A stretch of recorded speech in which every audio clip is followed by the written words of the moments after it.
Halo semuanya, kalian tahu nggak? Narasi kehidupan beragama tidak pernah lepas dari berbagai cara manusia memahami ajaran Tuhannya. Ada yang ekstrim, ada yang terlalu bebas, dan juga ada yang mengambil jalan tengahnya. Jadi, di video kali ini, kita akan mengulas tentang 3 spektrum utama. Yang pertama, radikalisme, yang kedua, liberalisme, dan yang ketiga, moderasi beragama. Jangan lewati videonya ya, biar kalian semua paham.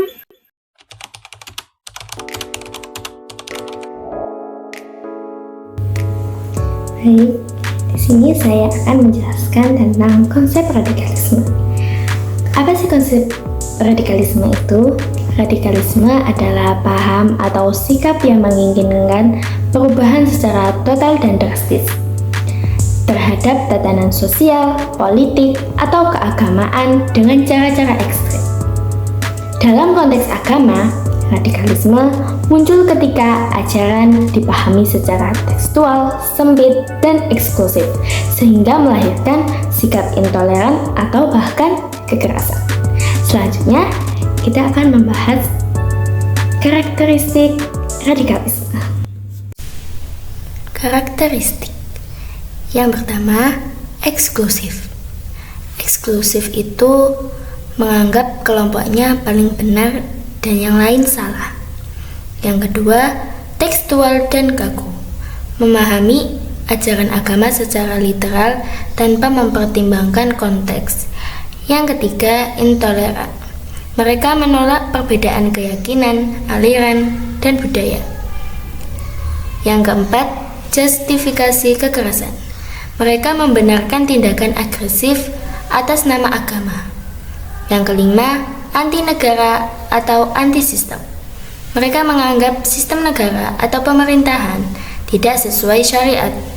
Yang keenam, cenderung mudah mengkafirkan pihak di luar kelompoknya.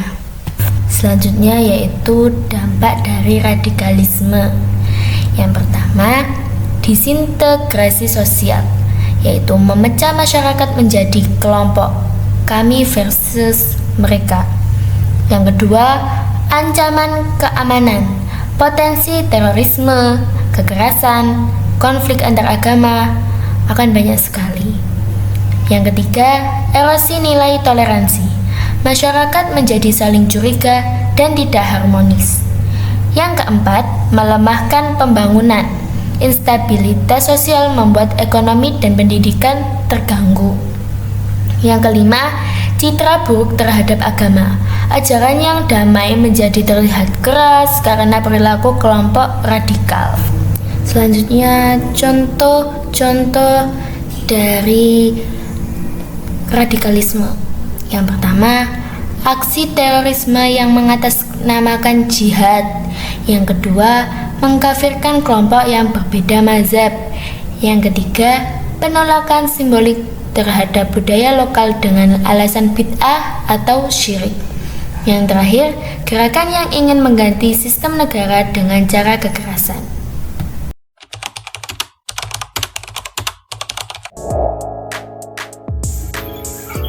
Liberasi beragama adalah pendekatan yang menempatkan kebebasan berpikir dan juga penggunaan akal sebagai fondasi utama untuk memahami agama. Penganutnya percaya bahwa teks agama harus dikontekstualkan sesuai dengan perkembangan zaman. Nah, liberalisme beragama mengutamakan kebebasan individu untuk menafsirkan teks. Hal ini memberi ruang berpikir yang luas, tapi dapat berbahaya jika tidak dibatasi dengan metodologi agama. Kenapa demikian? Karena penafsiran tanpa metodologi agama bisa menyimpang dari makna aslinya. Contohnya seperti ayat tentang keadilan bisa ditafsirkan bebas menjadi semua bisa diubah sesuai keadaan, padahal teks punya batasan jelasnya. Jadi akibatnya ajaran Islam hilang fondasi dan kebenaran jadi relatif dan tidak terikat lagi dengan wahyu. Apa saja sih karakteristik liberalisme beragama? Yang pertama, pluralistik atau semua agama dipandang benar dalam konteksnya. Yang kedua, teks agama harus selalu kontekstual. Yang ketiga, mengutamakan akal atau rasionalitas. Yang keempat, interpretasi bebas. Dan yang kelima, nilai moral universal diutamakan daripada teks literal. Dampak liberalisme beragama. Jadi, dampak liberalisme beragama dibagi menjadi dua. Yang pertama, dampak positif, dan yang kedua, dampak negatif. Untuk dampak positif, yang pertama, mengurangi fanatisme. Yang kedua, mendorong pemikiran rasional. Dan yang ketiga, mendukung toleransi. Untuk dampak negatif, yang pertama, berpotensi melemahkan otoritas teks agama. Yang kedua, melahirkan kebingungan akidah. Dan yang ketiga, menurunkan ketaatan beragama karena terlalu bebas. Contoh liberalisme beragama. Yang pertama, penafsiran ulang hukum agama secara bebas. Misalnya, menyatakan semua hukum bisa diubah mengikuti zaman. Yang kedua, gerakan pluralisme ekstrim, yaitu mengklaim semua agama sama persis dan tidak ada perbedaan ajaran pokok. Yang ketiga, menolak aturan ibadah tertentu dengan alasan tidak sesuai dengan gaya hidup modern.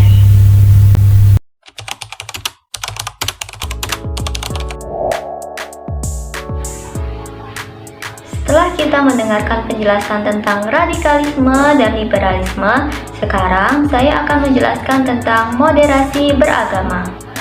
Jadi, apa sih moderasi beragama itu?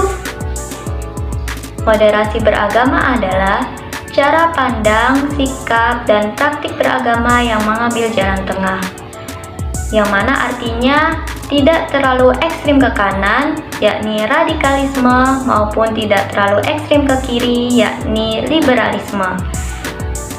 Hal ini merupakan pendekatan yang seimbang antara teks dan konteks yang ada pada prinsip agama dengan realitas sosial. Konsep ini sesuai dengan ajaran Islam yang menjadi umatan wasaton atau umat yang berada di jalan tengah, yaitu umat yang adil dan seimbang, sebagaimana disebutkan dalam Al-Quran Surat Al-Baqarah ayat 143 yang berbunyi, A'udzu billahi minasyaitonir rajim. Bismillahirrahmanirrahim. Wa kadzalika ja'alnakum ummatan wasatan litakunu syuhada'a 'alan nasi wa yakuna ar-rasulu 'alaikum syahida.